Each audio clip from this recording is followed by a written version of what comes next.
Sa dorm na tinitirahan ni Ramil, may mga kakaibang pangyayari na hindi niya makalimutan. Lalo na ang pagkawala ni Ate Lita, ang mabait na may-ari ng karinderya. Sa gitna ng mga bulong at amoy ng nabubulok na karne, natuklasan ni Ramil ang isang nakakatakot na sikreto sa isang abandonadong gusali. Sa bawat pagbalik niya, may mga misteryosong tao na binubulong ang kanyang pangalan na tila bagay nagbibigay babala sa kanyang nalalapit na kapalaran. Ano nga ba ang koneksyon ni Ramil sa mga nawawalang kaluluwa at paano niya haharapin ang katotohanang siya ang dahilan ng kanilang pagkawala? Ako po si Ramil. Estudyante ako sa isang universidad sa Maynila. Sa isang dorm ako nakatira. Ang dami ko ng karanasan sa dorm na ito. Pero ang hindi ko makakalimutan ay yung nawala si Ate Lita. Siya yung nagmamay-ari ng karinderya na malapit sa amin. Nung mga panahon na yon, sobrang takot kami kasi lagi namin siyang nakikita na naglalakad sa kalsada. Tapos bigla siyang nawala. Sabi ng mga pulis baka raw may dumukot sa kanya. Pero sabi ng mga nakakakilala sa kanya, imposibleng mangyari yon kasi sobrang bait ni Ate Lita. Wala siyang kaaway.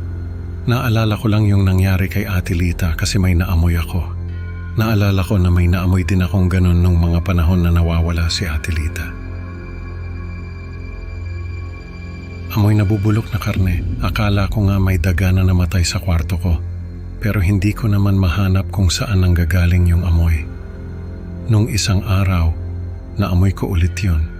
Sabi ko, baka yung kapitbahay namin, may patay na daga sa kanila. Pero nung pauwi ako galing sa school, naamoy ko ulit yun. Doon sa lugar kung saan ko unang naamoy yon nung nawawala si Ate Lita. May nakita akong lalaki na naglalakad sa kabilang kalsada. Nung sumunod na araw, nakita ko ulit yung lalaki na naglalakad sa parehong lugar. Nagtaka ako kasi 8:00 ng gabi yon. Tapos, nung sumunod na araw nakita ko ulit siya, 8:00 ng gabi. Doon din sa parehong kalsada. Nung sumunod na araw, 8:00 ng gabi, nakita ko ulit siya. Doon din sa parehong kalsada. Naisip ko baka may problema yung taong yon. Baka nawawala siya. Kaya sinundan ko siya. Doon siya pumasok sa isang abandonadong gusali. Nung pumasok ako sa loob, nakita ko yung lalaki na nakatayo sa sulok. Tapos, may mga tao pa na nakatayo sa iba't ibang sulok ng gusali. Nakatalikod silang lahat sa akin. Hindi ko alam kung bakit pero natakot ako.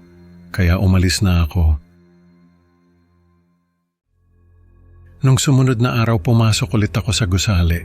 Doon pa rin yung lalaki nakatayo sa sulok. Doon din yung ibang tao. Nilapitan ko yung lalaki. Tapos tinanong ko kung anong ginagawa niya doon. Hindi siya sumagot. Tapos narinig ko na may bumulong sa likod ko.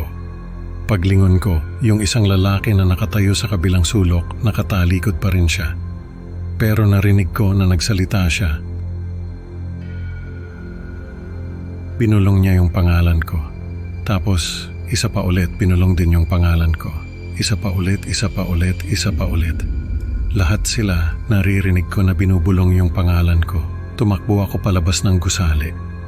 Hindi ko alam kung bakit nila binubulong yung pangalan ko. Pero natakot talaga ako. Hindi ko na sana babalikan yung gusali na yon. Pero may nagkwento sa akin na yung mga tao raw na nakatayo doon sa gusali ay binubulong ang pangalan ng taong malapit ng mamatay. Kaya raw naglalakad doon si Ate Lita ay dahil binubulong na ang pangalan niya.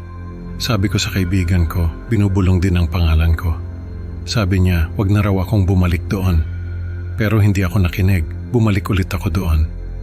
Pero wala na yung lalaking naglalakad na nakita ko. May iba na naman na nakatayo sa sulok at binubulong ang pangalan ko. Lumapit ako sa isang lalaki at tinanong ko kung bakit niya binubulong ang pangalan ko. Sabi niya dahil malapit na raw akong mamatay. Tinanong ko siya kung paano niya nalaman. Sabi niya hindi raw niya alam. Basta nararamdaman lang daw niya. Tinanong ko siya kung sino siya. Sabi niya hindi niya raw alam. Basta naglalakad lang daw siya sa kalsada. Tapos bigla na lang siyang napunta doon sa gusali. Nakatayo lang daw siya sa sulok. Tapos narinig niya na binubulong niya ang pangalan niya. Hindi raw niya alam kung gaano na siya katagal na nakatayo doon. Basta ang alam lang daw niya ay nawawala ang katawan niya. Sabi ko sa kanya, hahanapin ko yung katawan niya. Pero sabi niya, hindi ko raw yun makikita kasi ako rin ay mawawala. Nagising na lang ako na nasa kama ko na ako. Hindi ko alam kung paano ako nakauwi, pero alam ko na hindi pa naginip ang lahat ng yon.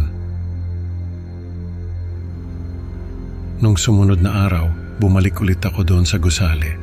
Pero wala na yung lalaking nilapitan ko. May iba na naman na nakatayo sa sulok at binubulong ang pangalan ko.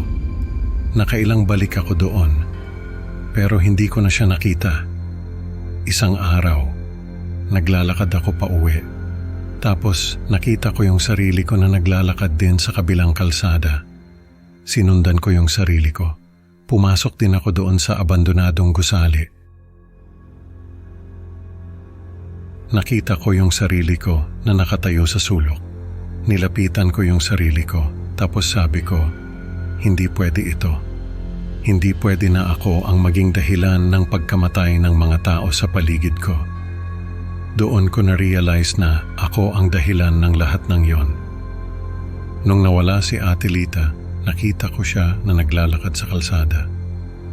Pero hindi ko siya kinausap. Hindi ko siya sinabihan na bumalik sa katawan niya.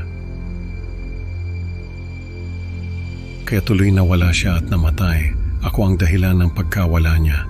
Ako ang dahilan ng pagkawala ng lahat ng taong nakikita ko na naglalakad sa kalsada. Ako ang dahilan kung bakit nawawala sila at namamatay. Ako ang dahilan kung bakit binubulong nila ang pangalan ko. Dahil ako mismo ay binubulong ang pangalan ko, pero hindi na ngayon. Sabi ko sa sarili ko, hindi ako papayag na mamatay ako.